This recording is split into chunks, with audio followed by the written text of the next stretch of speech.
అందరికీ నమస్కారం. నేను శిరీష. సిరివెన్నెల హోమ్ వరల్డ్కి స్వాగతం. అందరూ ఎలా ఉన్నారు? బాగున్నారు అనుకుంటున్నాను. నేను కూడా బాగున్నాను. ఈరోజు ఒక మంచి వీడియోతో ముందుకు వచ్చేసాను. అంటే ఇప్పటివరకు ఎప్పుడూ మనం చేసుకుంది ఏదైనా కొత్తగా చేసుకున్నప్పుడు మనకి చాలా సంతోషంగా అనిపిస్తుంది. ఎందుకు ఇన్నాళ్ళు మనం చేసుకోలేకపోయాము అని కూడా అనిపిస్తూ ఉంటుంది. ఇలా మనకి ఇంత ఈజీగా దొరికే వాటిని కూడా ఎందుకు నేను చేసుకోలేదు అని అనిపిస్తుంది. నాకు తెలిసి నేను ఛానల్ పెట్టినప్పటి నుంచి హనుమంతుడి గురించి అంటూ నేను ప్రత్యేకించి ఏమీ షేర్ చేసినట్టుగా అయితే నాకు గుర్తులేదు. చెప్పానుగా, మిగతా అన్ని అమ్మవారికి సంబంధించింది, వెంకటేశ్వరికి సంబంధించింది, శివుడికి సంబంధించిందని, ఇంకా బాబాకి సంబంధించింది అన్నీ షేర్ చేశాను తప్ప హనుమంతుడికి సంబంధించింది మంత్రాలు అవి షేర్ చేసినట్టు గుర్తు నాకు. కానీ నేను ఈరోజు చేసుకునే పూజ ఎప్పుడు షేర్ చేసినట్లేదు. నేను కూడా మొదటిసారి చేసుకోవడం చాలా అంటే చాలా హ్యాపీగా అనిపించింది. మీ అందరికి కూడా షేర్ చేద్దామని అనిపించింది. అంటే ఈరోజు అసలు ఏమి ప్రోగ్రామ్స్ నేను ప్లాన్ చేసుకుని ఇలా చేసుకోవాలని ఏం అనుకోలేదు. బట్ ఎందుకునో చేసుకుందాము అని అనిపించింది. సో హనుమంతుడికి నేను పూజ మొదటిసారి 108 తమలపాకులతో ఎలా చేసుకున్నాను ఏంటి అనేది మీ అందరికీ వీడియో సరదాగా షేర్ చేద్దామని. చూసినా హ్యాపీ అవుతాము. మీకు ఎప్పుడైనా చేసుకోవాలనుకున్నా కూడా చేసుకునే ఒక ఉత్సాహం కూడా వస్తుంది కదా. ఇప్పుడు ఎవరైనా చూసినప్పుడు మనకి సింపుల్గానే ఉంది కదా, ఎప్పుడైనా మనం కూడా చేసుకోవచ్చు కదా మనకు కుదిరినప్పుడు అని అనుకునే వాళ్ళకి ఈ వీడియో యూజ్ అవుతుందని చెప్పని. ఎందుకంటే మా అమ్మగారు ఎప్పుడు అంటూ ఉండేవారు, రాముడిని మించిన దేవుడు లేడు, హనుమంతుడు ఏ కష్టం వచ్చినా హనుమంతుడి నామస్మరణ హనుమాన్ చాలీసా నేను చదువుకుంటే కనుక అందులోంచి బయటపడకుండా ఉండలేము అని చెప్పని. ఇప్పుడు కాదు, మా తాతగారు మాకు అంటే మా అమ్మగారు వాళ్ళకి ఒక మంత్రం కూడా రాసిచ్చారు. ఆ మంత్రం కూడా ఈరోజు వీడియో షేర్ చేస్తాను. ఇప్పుడు ఏమో యూట్యూబ్లో ఈ మధ్యలో వచ్చి ఉంటాయి, కానీ ఎప్పుడూ ఆయన 30-40 ఏళ్ల కిందటే ఆ మంత్రం మా అమ్మగారు మా తాతగారు ఎక్కడో గురువు దగ్గర తీసుకుని దాన్ని మా అమ్మగారు వాళ్ళందరికీ చెప్పడం. మా అమ్మగారు వాళ్ళు మేము కూడా చాలా రోజులు 40 రోజులు పారాయణ చేసాను. అది కూడా నేను వీడియోలో షేర్ చేసినట్టు గుర్తు నాకు. మళ్ళీ ఒకసారి చెప్తాను. దాంతోపాటు ఒక హనుమంతుడి స్తోత్రం ఒకటి ఉంటుందన్నమాట. అది మా పెళ్ళని కొత్తలో క్యాలెండర్కి ఉంటే ఇంకా అప్పటి నుంచి ప్రతిరోజు ఇంచుమించు చదవని రోజు అంటూ ఉండదు. మేము అదొకటి కుదిరితే దాన్ని కూడా షేర్ చేస్తాను తప్పకుండాను. ఎందుకంటే ఇప్పుడు మనం ఎక్కడో అక్కడ ఏదో ఒకటి అవును మాకు తెలిసనో లేకపోతే చదువుకుంటామని అడిగేవాళ్ళు ఉంటారు. కాబట్టి ఎవరికైనా నచ్చితే చదువుకుంటారని ఒక ఉద్దేశంతో. బట్ డిస్క్రిప్షన్లో ఇవ్వడానికి ట్రై చేస్తాను, కానీ ఎలా అంత టైపింగ్ చేసేంత లేదు. ఎక్కడైనా ఉంటే కనుక కాపీ పేస్ట్ చేయడానికి ట్రై చేస్తాను. అఫ్కోర్స్ లేకపోతే కనుక మీకు తెలిస్తే ఓకే. ఇవన్నీ మొదటిసారి వెళ్ళి ఇవన్నీ చూడడానికి ముందు మొదటిసారి మన ఛానల్ ఎవరైనా చూస్తుంటే కనుక ఛానల్ సబ్స్క్రైబ్ చేసుకోండి. పక్కనే ఉన్న బెల్ ఐకాన్ క్లిక్ చేసి ఆల్ క్లిక్ చేస్తే కొత్త వీడియోస్ పెట్టగానే మిస్ కాకుండా చూడగలుగుతారు. డిస్క్రిప్షన్లో కూడా వాటికి సంబంధించిన లింక్స్ ఏమైనా ఉంటే ఇస్తాను. ఇన్స్టాగ్రామ్లో కూడా నాకు ఎవరైనా మెసేజ్ చేయనుకున్నాడు తప్పకుండా చేయొచ్చు. సింపుల్గా అంటే ఏది చేసుకున్నా ఒక ఏదో ముందు ఎప్పుడో పెట్టుకుని ముగ్గైనా ఉంటే మీకు షేర్ చేయాలి మంచిగా, అంటే ఏదో పాజిటివ్గా అనిపిస్తుంది అక్కడి నుంచే కదా, అందుకని అక్కడి నుంచి మీకు షేర్ చేస్తున్నాను. సో హనుమంతుడి అంటే ఈరోజు మంగళవారం. మామూలుగా అయితే హనుమంతుడికి మంగళవారం శనివారం మనం చేసుకుంటూ ఉంటాం. ఎక్కువగా అయితే గుళ్ళల్లో అనుకోండి చూడండి, చక్కగా ఏదైనా మనం వడమాల వేయాలనుకున్న, ఆకు పూజ చేసుకోవాలనుకున్న మంగళవారం శనివారం. మా అమ్మగారు కూడా ఎక్కువ హనుమంతుని పూజిస్తూ ఉంటారు. సింధూరంతో చేసుకునే పూజ ఒకటి ఉంటే, తమలపాకులతో చేసుకునేది ఉంటుంది, లేకపోతే మామూలుగా వడమాల సమర్పించేసుకోవడము, అలా ఎవరికి తోచింది వాటి టైం బట్టి అలా ఉన్నది. మా అమ్మాయి అందరూ హనుమత్ జయంతి నాడే పుట్టింది. సో అందుకని ఏంటంటే ఎక్కువగా మా అమ్మగారు అంటే చిన్నప్పటి నుంచి మా పిల్లలిద్దరికి హనుమంతుడు ఎక్కువ పడుకోబెట్టి చదివిన. మనం చూడండి, పిల్లలకి భయం వేసినా ఏం చేసినా హనుమాన్ చాలీసా టక్కని చదివేస్తూ ఉంటాం. మా పిల్లలకి ఇద్దరికి ఎప్పుడో చిన్నప్పుడే హనుమాన్ చాలీసా వచ్చు. శ్రీకర్ యూకేజీ, శ్రావణి ఇంకా ఎల్కేజీ కన్నా చిన్నగా ఉన్నప్పుడే హనుమాన్ చాలీసా ఇద్దరికి కొన్ని సగం నేర్పాను కూడా. ఎందుకంటే పడుకునేటప్పుడు రోజు ఇద్దరికి అది పాడాలి. అమ్మ హనుమాన్ చాలీసా పాడమ్మా అనేవారు. అలా పాడుతూ మధ్యలో నేను ఆగితే ఇద్దరు చెప్పేస్తూ ఉండేవారు. అంటే పిల్లలు అంత చిన్నప్పటి నుంచి గ్రాస్పింగ్ ఉంటుంది, పట్టేస్తారు అనడానికి అది తలుచుకుంటే నాకు ఆశ్చర్యంగా అనిపిస్తుంది. ఫస్ట్ క్లాస్ కూడా లేడు శ్రీకర్, శ్రావణి ఇంకా ఎల్కేజీ ఇంకా ముందు ఉందంతే. నేను ఎక్కడైనా ఆపితే చాలు హనుమాన్ చాలీసా వెంటనే ఇద్దరు నిద్రలో కూడా అందుకునేవారు. ఇద్దరు పక్కన పడుకోబెట్టుకుని ఇద్దరి మీద చెయ్యి పెట్టి జో కొట్టినట్టుగా హనుమాన్ చాలీసా పాడుతూ ఉండేదాన్ని అలాగా. ఎందుకంటే పిల్లలకి దుస్వప్నాలు రాకుండాను బలంగా ఉంటుంది, మంచిది అని చెప్పని హనుమంతుడు కూడా మనం మెళ్ళలో కడుతూ ఉంటాం తాయెత్తి కింద. ఎందుకంటే చిన్నపిల్లలు కదా, భయపడతారు దేనైనా చూసి తొందరగాను అని చెప్పని. ఎప్పుడు మా చిన్నప్పటి నుంచి కూడా అంతే అమ్మవాళ్ళు. అందుకని హనుమాన్ చాలీసా ఎక్కువగా చదువుతూనే ఉంటాం. అదే కాకుండా నా ఏలినాడు శని కానీ, అర్ధాష్టమి కానీ, అష్టమి శని కానీ ఏది మనల్ని వచ్చి ఇంట్లో ఇబ్బందులు, ఆర్థిక పరిస్థితులు మనకి ఇబ్బంది ఏదో మనస్తాపంగా ఉంటాం చూసారా, మనం చికాకులు అన్నిటికీ పోవడానికి హనుమాన్ చాలీసా ఒక్కటే. ఇంకా ఏది చదవకపోయినా హనుమాన్ చాలీసా ఒక్కటి చదువుకుంటే చాలా వింటారు అమ్మమ్మ ఎప్పుడును. మా అమ్మగారు అదే అంటారు. అందుకని హనుమాన్ చాలీసా మాత్రం క్రమం తప్పకుండా చదివితే ఆ దోషం శని ప్రభావం ఏదైతే ఉందో అది ఖచ్చితంగా తప్పుతుంది, మనకి పూర్తిగా పోతుంది నన్ను. ఇప్పుడు 100% మనకి ఇబ్బంది పెట్టేది 50%తోనే ఇబ్బంది నుంచి మనం బయటపడతాం.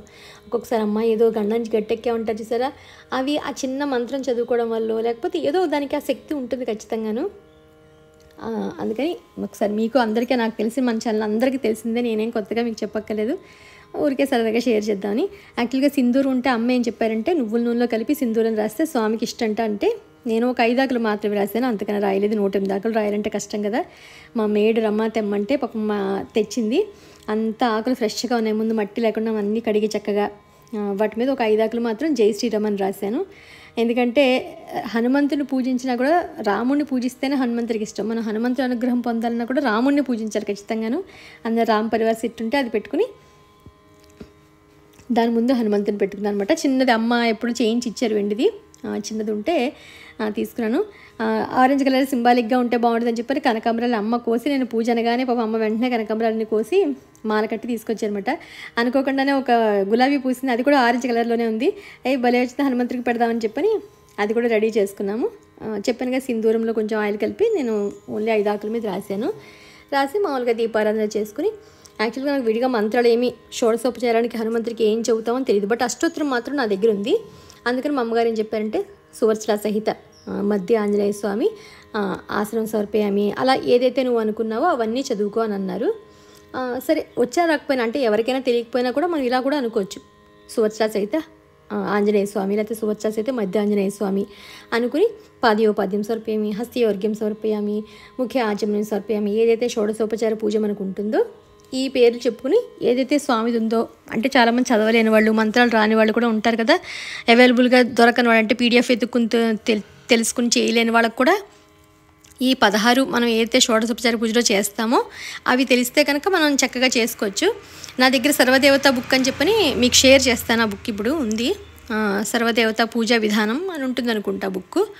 అది ఎప్పుడు ఏ దేవుళ్ళకి పూజ అయినా కూడా నేను ఆ బుక్కే వాడతాను.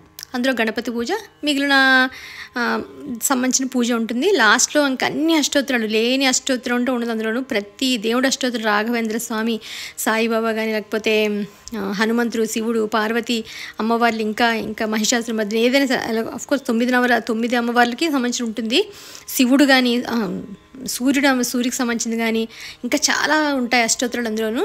ఇవే చెప్పాను కదా, ఏదైతే షోడశోపచార పూజలో ఉన్నావో మనకి వాటి మంత్రం తెలియదు, కానీ మనం ఏంటంటే సువర్చల సహిత మధ్య ఆంజనేయ స్వామి అని చెప్పని ఆ 16 నామాలు మనం చదువుకుంటూ కూడా చక్కగా చేసుకోవచ్చు. నేనైతే అలాగే చేసుకున్నాను. ఇదే సర్వదేవత నిత్య పూజ విధానము. అందులో అష్టోత్తరం కూడా ఉంది. అష్టోత్తరం మాత్రం 108 తమలపాకులు కడుక్కుని శుభ్రం చేసుకున్నాను కదా, ఆ 108 తమలపాకులు ఒక్కొక్క అష్టోత్తర నామానికి ఒక్కొక్కటి అన్నట్టుగా రెడీ చేసుకున్నాను. ఆంజనేయ స్వామి ఆవాహయామి, ఆవాహనం సమర్పయామి. సువర్చల సహిత మధ్య ఆంజనేయ స్వామి ఆసనం సమర్పయామి. ఓం శ్రీ సువర్చల సహిత మధ్య ఆంజనేయ స్వామి పాదయోపాద్యం సమర్పయామి. ఓం శ్రీ సువర్చల సహిత మధ్య ఆంజనేయ స్వామి అర్ఘ్యం సమర్పయామి. ఓం శ్రీ సువర్చల సహిత మధ్య ఆంజనేయ స్వామి ఆచమ్యం సమర్పయామి. ఓం శ్రీ సువర్చల సహిత మధ్య ఆంజనేయ స్వామి స్నానం సమర్పయామి. ఓం శ్రీ సువర్చల సహిత మధ్య ఆంజనేయ స్వామి వస్త్రం సమర్పయామి. హనుమంతుడికి ఏంటంటే మామూలుగా రాముడికైనా కూడా పెద్ద మనం చదవకపోయినా కూడా విష్ణు సహస్రనామం చదివిన ఫలితం శ్రీరామ రామ రామేతి రమే రమే మనోరమే సహస్రనామ తత్తుల్యం రామనామ వరాననే అని చదివితే చాలట. మిగతా మనం ఎన్ని చదవకపోయినా రామతారక మంత్రాన్ని అంటే దాన్ని చదివితే చాలు.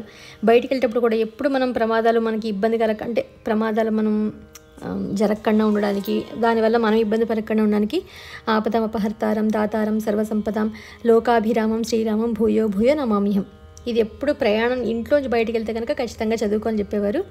అలాగే ఇంకొక చెప్పాను తాతగారు ఎప్పుడు చెప్తూ ఉంటారని చెప్పని త్వమస్మిన్ కార్యనిర్యోగే ప్రమాణం హరిసత్వమం హనుమాన్ యత్నమాస్తాయ దుఃఖక్షయ కరోభవ.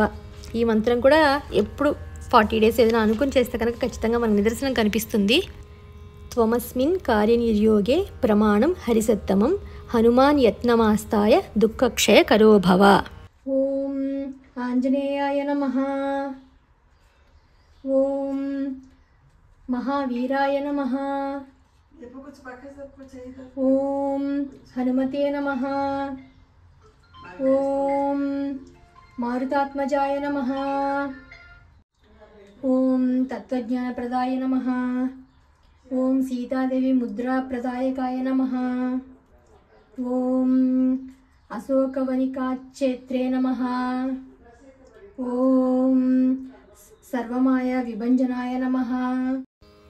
హనుమంతుడికి 5 అన్నవి ఇష్టం అంట. 5 దీపాలు లేకపోతే 5 ఆకులతో పూజ కానీ 5 ఏదైనా నైవేద్యంగా అనుకుంటే అమ్మ వడపప్పు పానకం పళ్ళు అవి ఒక 5 రకాలంటగా తీసుకొచ్చి నైవేద్యం సిద్ధం చేశానమాట. ప్రత్యేకంగా చెప్పానుగా ఏమీ అనుకుని కొత్తగా అప్పటికప్పుడు చేసుకుందాము, ఆకులు తెచ్చాం కదా చేసుకుందాం అనుకున్నట్టుగా చేసుకున్నాను. ఇది ఈరోజు నేను చేసుకున్న పూజ. హనుమంతుడికి కూడా రాములవారి పాట ఇష్టం కాబట్టి ఒక చిన్న రాములవారి పాట పాడతాను. శ్రీరామ శ్రీరామ శ్రీమనోహరమ శ్రీరామ శ్రీరామ శ్రీమనోహరమ ఏలరా నీదయా ఇంతైనా రాదయా చాలదా సదయా సామితాళదయా శ్రీరామ శ్రీరామ శ్రీమనోహరమ పంకజా వదనమా బాగుగా చూడుమా సర్వము నీవట సత్యరూపుడవట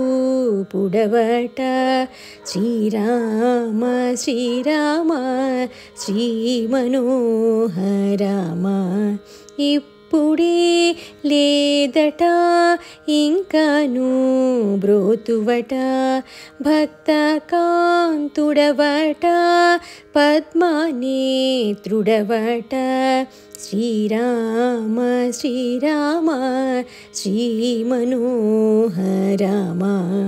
ఏ జన్మ పాపమో ఎవరి శాపమో రాఘవీరహిత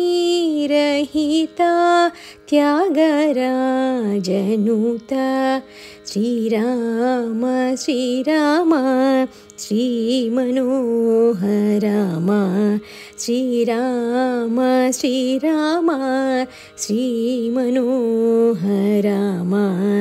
శ్రీమనోహరమ. జై శ్రీరామ్, జై హనుమాన్.